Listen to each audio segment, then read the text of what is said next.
Just yesterday, thousands gathered in Mashhad, throwing flowers at the coffin of Iranian President Ebrahim Raisi.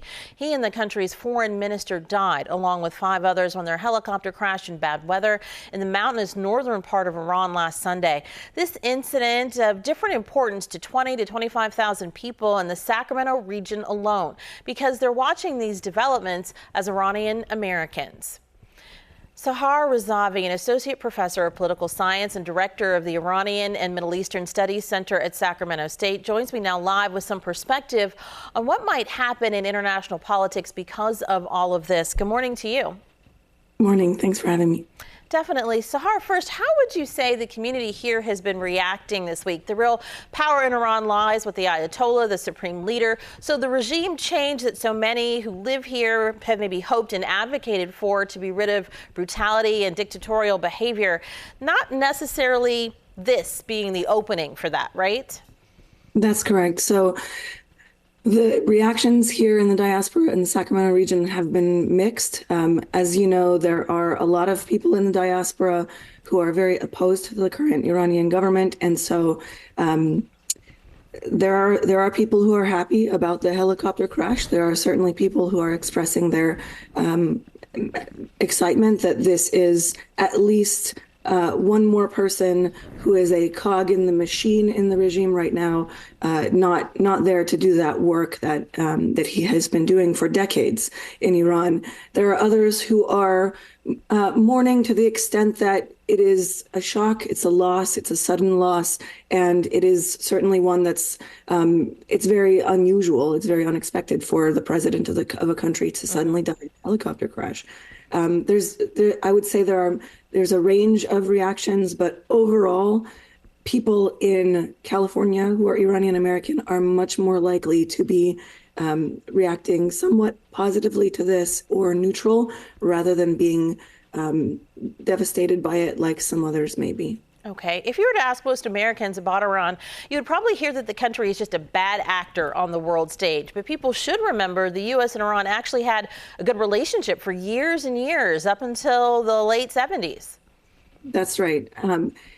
Iran and the United States had a basically 300-year-long friendship until the 1979 revolution. And at that time, the relationship very much broke. And a lot of Iranian Americans are kind of caught in between as a result of that.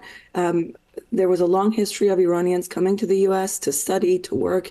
Americans also went to Iran for various reasons. And so the last 45 years has been very much different in the relationship between Iran and the United States historically. And it has certainly, Iranian Americans as a whole are not necessarily happy about the bad relationship, right? It definitely puts people in a difficult position.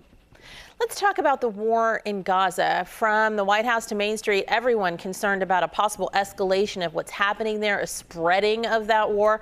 Iran has taken a swipe at Israel already in retaliation for a strike on its consular building in Damascus. So even if it were not in the Iranian community here, if somebody isn't, why should all of us be paying attention to what moves are being made by Iran right now?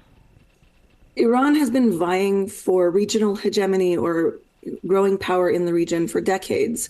And there is really no conflict in the region that you can look at and understand without also knowing what role Iran plays in the region as a whole. It has a lot of arms, it has a lot of proxies in the area, and certainly as any power would, if it's vying for regional hegemony, it has tried to position itself in such a way that it would benefit from whatever developments come next. A lot of regional alliances can be understood in relation to a conflict or alliance with Iran as well. For example, Syria, Lebanon, Iraq, certainly Gaza, there are Yemen, Saudi Arabia, all of the different things happening in the region have to be also understood in the context of the relationship with Iran and Iran's influence over the region. And Iran being a major backer of Hamas, and even though Israel is obviously literally under the gun right now as this war has continued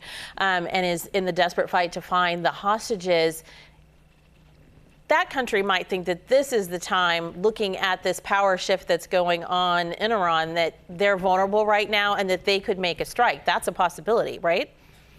It is a possibility. I would imagine that Israeli leaders know that the power in Iran rests with the supreme leader, who is in fact the commander-in-chief of the armed forces in Iran. The presidency does not hold that power.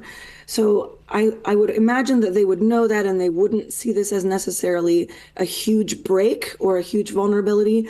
But to the extent that Israel or any country in the region or across the world would perceive this as an opening, there is definitely a possibility that they would try to capitalize on that. All right, we're going to have to put a pin in it there, but so very interesting. So many thousands of people right here in our area watching developments there very closely with this extra special eye because it is their homeland. We appreciate your perspective this morning. Thank you for having me.